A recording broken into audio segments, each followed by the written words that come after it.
Imagine por um momento um presidente de empresa que não possui um escritório tradicional, que anota suas ideias mais brilhantes em bolachas de chope. Que já dirigiu um tanque de guerra em plena Times Square para desafiar a concorrência e que acredita, do fundo do seu coração, que a diversão é a estratégia de negócios mais poderosa que existe.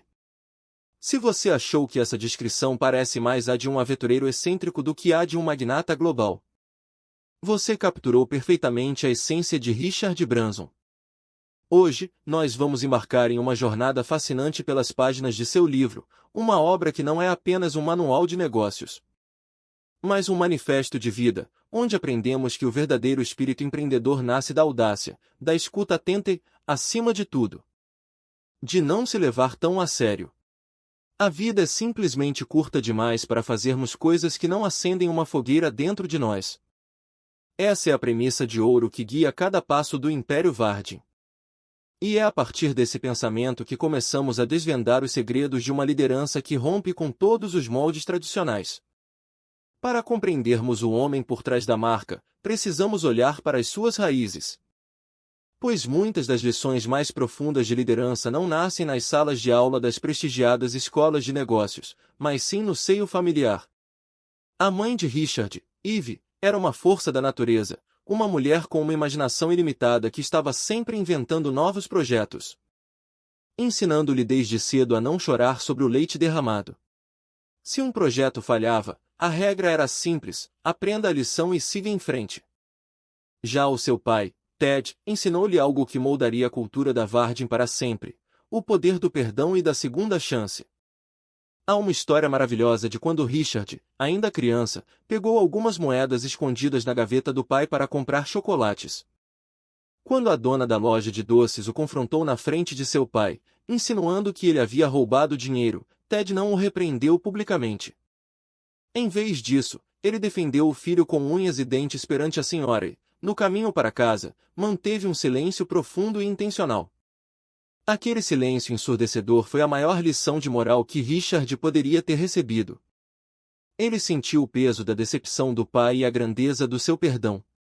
Essa mesma filosofia foi levada para o mundo corporativo. Na Vardin, em vez de demitir sumariamente um funcionário que comete um erro, a abordagem é tentar entender, perdoar e oferecer uma segunda chance. Essa empatia se estendeu até mesmo a iniciativas de contratação de ex-presidiários, provando que quando você confia nas pessoas e lhes dá uma nova oportunidade, a lealdade que você recebe em troca é absolutamente imensurável. Avançando nessa jornada de descobertas, chegamos a um dos pilares mais negligenciados e, paradoxalmente, mais vitais da liderança: a arte de ouvir. Em um mundo onde todos parecem estar desesperados para falar, gritar e impor suas opiniões, o verdadeiro poder reside naqueles que sabem silenciar a própria mente para absorver o que o outro tem a dizer.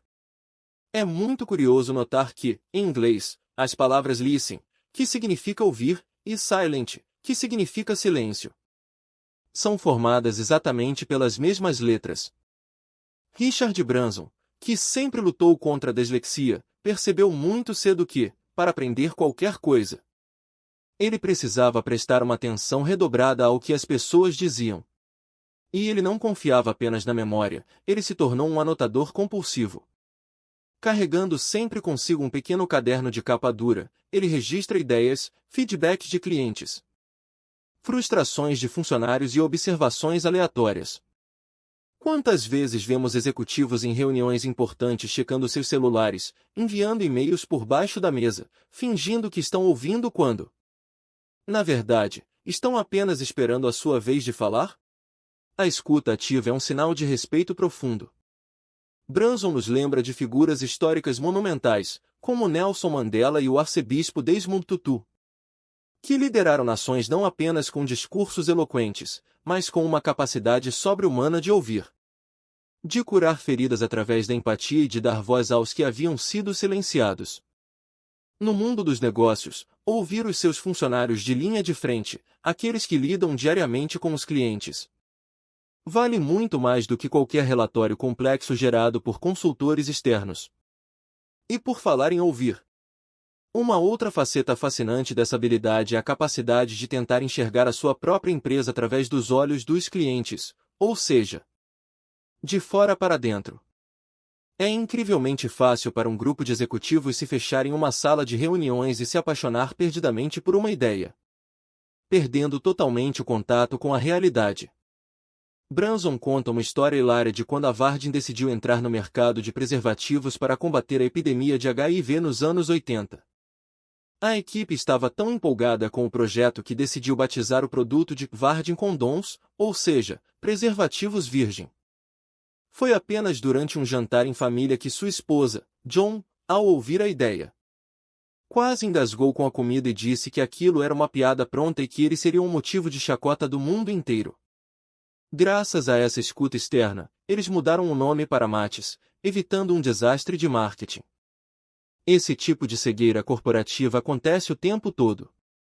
Pensemos no caso da Netflix, quando tentaram dividir seus serviços e criar a Kickstarter, dobrando o preço e complicando a vida dos usuários. Se os executivos tivessem simplesmente perguntado a um amigo ou familiar o que achavam da ideia, teriam evitado uma crise que fez as ações da empresa despencarem da noite para o dia. Ou o clássico caso da New Coke nos anos 80, onde a Coca-Cola, baseada em testes cegos de sabor, ignorou o vínculo emocional profundo que seus clientes tinham com a marca original. A lição aqui é cristalina: você deve sempre buscar o feedback de pessoas reais, fora da sua bolha corporativa. E ter a humildade de recuar quando perceber que a sua ideia brilhante não faz o menor sentido no mundo real.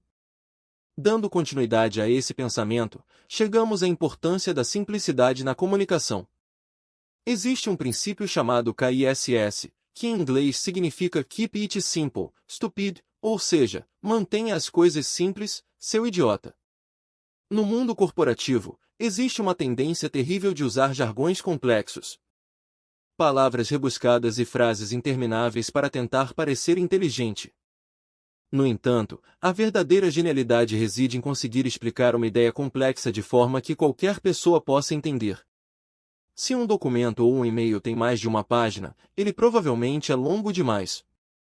Mark Twain já dizia que não tinha tempo para escrever uma carta curta, por isso escreveu uma longa. Exige esforço, dedicação e clareza mental para destilar uma mensagem até a sua essência. Quando você se comunica com a sua equipe, evite palavras vazias ou jargões que não dizem nada. Seja direto, seja autêntico. E, acima de tudo, tenha coragem de dizer "eu não sei, o que você acha?".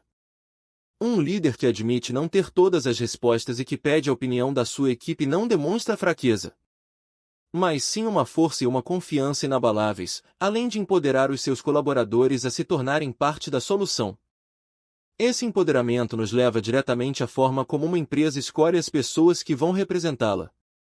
Na filosofia da Virgin, o currículo é apenas um pedaço de papel. O que realmente importa é a personalidade, a atitude e o alinhamento cultural. Habilidades técnicas podem ser ensinadas. Você pode treinar alguém para operar um software ou entender de contabilidade.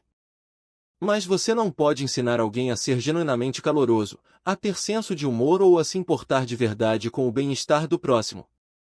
As melhores contratações muitas vezes vêm de lugares inesperados. Branson relata como o diretor da Virgin Trains encontrou uma das melhores gerentes da empresa. Ela era uma faxineira terceirizada que, enquanto limpava os vagões, tratava os passageiros idosos com um carinho e uma atenção extraordinários. Ela havia sido rejeitada nos processos seletivos formais da empresa porque não se encaixava nos requisitos técnicos. Ao ver o talento natural dela para o atendimento humano, ela foi contratada, promovida e se tornou uma líder excepcional. Outro exemplo é o de um barman carismático que foi convencido a ir trabalhar na Virgin Atlantic porque sabia lidar com o público melhor do que ninguém. O brilho nos olhos, a paixão e a capacidade de sorrir sob pressão valem infinitamente mais do que diplomas pendurados na parede. E, uma vez que você encontra essas pessoas incríveis, o seu papel como líder é dar-lhes as ferramentas necessárias. Sair do caminho e deixá-las brilhar. Contudo, para que essas pessoas brilhantes continuem na sua empresa, é preciso cultivar uma cultura onde elas se sintam vivas. Peter Drucker disse uma vez que a cultura come a estratégia no café da manhã, e isso não poderia ser mais verdadeiro. Você pode ter o melhor plano de negócios do mundo, mas se os seus funcionários odeiam acordar de manhã para ir trabalhar, a sua empresa está fadada ao fracasso. Na Vardin, a diversão é levada muito a sério. Desde os tempos da revista Student, as festas, as celebrações e os momentos de descontração sempre foram vistos como investimentos na equipe, e não como despesas frívolas. Quando as pessoas se divertem juntas, elas derrubam as barreiras hierárquicas. Ver o diretor financeiro tomando uma cerveja com o estagiário cria um senso de comunidade e de família que nenhum bônus de final de ano consegue comprar. É por isso que Branson adora pregar peças no 1º de abril, como quando alugou um balão em formato de disco voador. Colocou luzes estroboscópicas e aterrissou nos arredores de Londres de madrugada, apenas para ver a polícia e o exército se mobilizarem para um contato alienígena.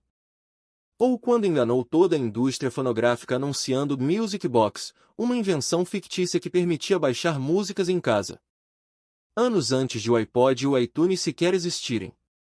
Essas brincadeiras, essa irreverência, infundem na empresa uma energia contagiante. Trabalhar não precisa ser um fardo pesado. Se as pessoas estão felizes e engajadas, elas cuidarão dos clientes de forma excepcional, e os lucros serão a consequência natural dessa alegria. Mas não nos enganemos, manter essa cultura vibrante exige uma luta constante contra o que chamamos de mentalidade de silo. À medida que as empresas crescem, é natural que os departamentos comecem a se fechar em suas próprias fortalezas. O marketing não fala com as vendas, o setor financeiro acha que todos estão gastando demais, e a TI vive em um mundo à parte. Esses silos destroem a colaboração e a inovação. Para combater isso, é preciso criar espaços físicos e mentais que promovam encontros casuais e trocas de ideias. Assim como Steve Jobs projetou a sede da Pixar em torno de uma grande praça central para forçar as pessoas a se esbarrarem, os líderes devem derrubar as paredes que separam suas equipes. A inovação nasce da fricção positiva entre mentes diferentes. É necessário promover projetos interdepartamentais, onde todos tenham voz no desenvolvimento de um produto desde o primeiro dia. Quando todos se sentem donos do projeto, o sucesso é comemorado em conjunto e as falhas são resolvidas sem o apontamento de dedos. Uma outra lição crucial que emerge dessa trajetória é a importância de ser um líder de linha de frente, especialmente nos momentos de crise. Quando as coisas dão errado, e elas inevitavelmente darão, a pior coisa que um líder pode fazer é se esconder atrás de advogados ou de comunicados de imprensa frios e impessoais. Branson relembra o trágico acidente em que um trem da Vard descarrilou no Reino Unido. Mesmo estando de férias na Suíça, ele não hesitou um segundo, alugou um carro, dirigiu a noite inteira sob uma nevasca. Pegou um voo na manhã seguinte e foi direto para o hospital confortar as vítimas e as famílias. Ele não sabia de quem era a culpa, mas sabia que, como rosto da empresa, ele precisava estar lá, demonstrando humanidade e empatia. Contrastando isso com líderes de outras grandes corporações que, diante de desastres envolvendo seus clientes, preferem continuar suas rotinas de lazer ou assistir a jogos de basquete. Fica evidente que a presença do líder nos momentos sombrios define o caráter da empresa perante o mundo. A responsabilidade não pode ser terceirizada. E essa bravura de estar na linha de frente também se aplica à forma como a empresa enfrenta seus concorrentes. A Vardin sempre adorou o papel de Davi contra Golias.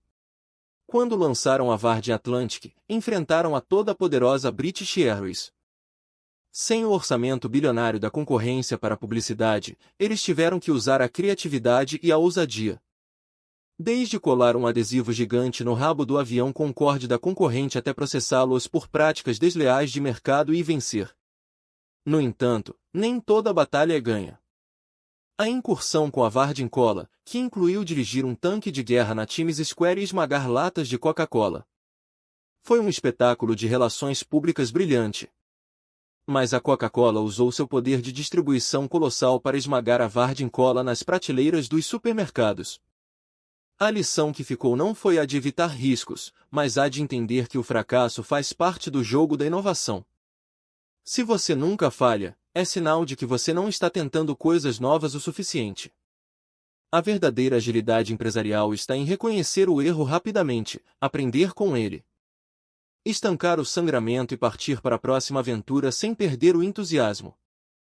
Mais adiante em nossas reflexões, deparamo-nos com o conceito de que a inovação muitas vezes não é inventar algo do zero, mas sim observar algo que já existe e perguntar, como isso pode ser feito de um jeito muito melhor? Quando a Vard entrou no setor aéreo, as salas de espera dos aeroportos eram lugares monótonos e deprimentes. Eles transformaram esses espaços nos clubhouses, verdadeiros oásis com cabeleireiros, mesas de sinuca, massagens e comida de restaurante de primeira linha. Eles olharam para o serviço de bordo e introduziram telas individuais em todos os assentos, algo inédito na época. Em vez de seguir as regras estabelecidas por uma indústria estagnada, eles reescreveram o manual. O mesmo aconteceu quando criaram a Vard Money. Transformaram as agências bancárias, tradicionalmente frias e intimidadoras, em lojas confortáveis, com sofás, Wi-Fi gratuito, chá, café e até pianos de cauda, onde os clientes poderiam relaxar e a comunidade poderia se reunir. Isso é inovação focada no ser humano. É pegar uma experiência rotineira e injetar nela valor, conforto e dignidade. Tudo isso nos conduz a uma das mensagens mais urgentes e poderosas do estilo Vard, o papel das empresas na sociedade. Já passou o tempo em que o único propósito de um negócio era gerar lucros para os acionistas a qualquer custo. O plano A, baseado apenas no lucro e na exploração, está destruindo nosso planeta e as nossas comunidades. É preciso adotar um plano B, onde as pessoas e o planeta estejam no mesmo patamar que o lucro. Os negócios devem ser uma força para o bem. Através de iniciativas como a Vard Unite e a formação do DB Team, um grupo de líderes globais dedicados a criar novas formas de capitalismo, fica claro que as empresas têm os recursos, a agilidade e a responsabilidade de resolver os maiores problemas do mundo, desde as mudanças climáticas até a pobreza extrema. Quando uma empresa se compromete com um propósito maior, ela não apenas ajuda a salvar o mundo, mas também atrai os melhores talentos e a lealdade inabalável dos consumidores, que hoje exigem que as marcas tenham uma postura ética e sustentável. Apoiando essa visão, está a necessidade imperativa de fomentar a próxima geração de líderes e empreendedores. O sistema educacional tradicional muitas vezes poda a criatividade e a rebeldia natural dos jovens, formatando-os para serem engrenagens de um sistema antigo. É vital apoiar os jovens que têm ideias brilhantes, oferecendo mentoria, acesso a capital e espaços para que possam testar suas inovações. Histórias como a de Sarah Blakely, que transformou uma frustração com meias calças em um império bilionário chamado os punks. Ou de jovens que usam a tecnologia para combater a caça ilegal na África, mostram que o espírito empreendedor não tem idade, gênero ou fronteiras. As grandes corporações têm o dever de abrir suas portas, compartilhar suas experiências e investir nesses jovens, pois são eles que trarão as soluções revolucionárias para o futuro. Caminhando para o encerramento desta imersão profunda, podemos destilar a sabedoria do estilo Vard em algumas atitudes fundamentais. Primeiro, persiga os seus sonhos e simplesmente faça. Abrace o risco com paixão. Segundo, faça o bem. Se o seu negócio não melhora a vida de alguém, ele não deveria existir. Terceiro, acredite visceralmente nas suas ideias e dê o seu melhor. O orgulho pelo que se faz é o motor da excelência. Quarto, divirta-se e cuide da sua equipe. Um ambiente de trabalho leve, onde as pessoas são valorizadas e elogiadas, produz resultados mágicos. Quinto, nunca desista. A jornada será cheia de percalços, mas a perseverança é o que separa os sonhadores dos realizadores. Sexto, ouça mais, fale menos e anote tudo. As melhores ideias vêm do silêncio atento. Sétimo e oitavo, saiba delegar e desconecte-se. Confie em pessoas que são melhores do que você naquilo que você não domina, desligue o celular, saia do escritório e vá viver o mundo real, dedicando tempo à sua família e a si mesmo. Nono, comunique-se e colabore incessantemente, destruindo as barreiras corporativas. E décimo, faça o que ama e encontre o seu refúgio, seja ele a cozinha da sua casa ou uma ilha paradisíaca. O estilo Vard não é uma fórmula matemática rígida, é uma mentalidade, uma pulsação. Uma forma de ver o mundo onde o impossível é apenas um convite para a ação. É a prova viva de que você pode construir um império multibilionário sem perder a alma. Sem vestir um terno sufocante e sem deixar de rir das próprias falhas. Se há uma mensagem central que ressoa em cada página da vida de Richard Branson, é que a liderança verdadeira é profundamente humana. Ela chora, ela ri, ela escuta, ela perdoa e, acima de tudo, ela ousa. Portanto, quando a música começar a tocar, aumente o volume, confie nos seus instintos, abrace a sua equipe e... Não importa o que digam os críticos de plantão, simplesmente vá em frente e faça acontecer.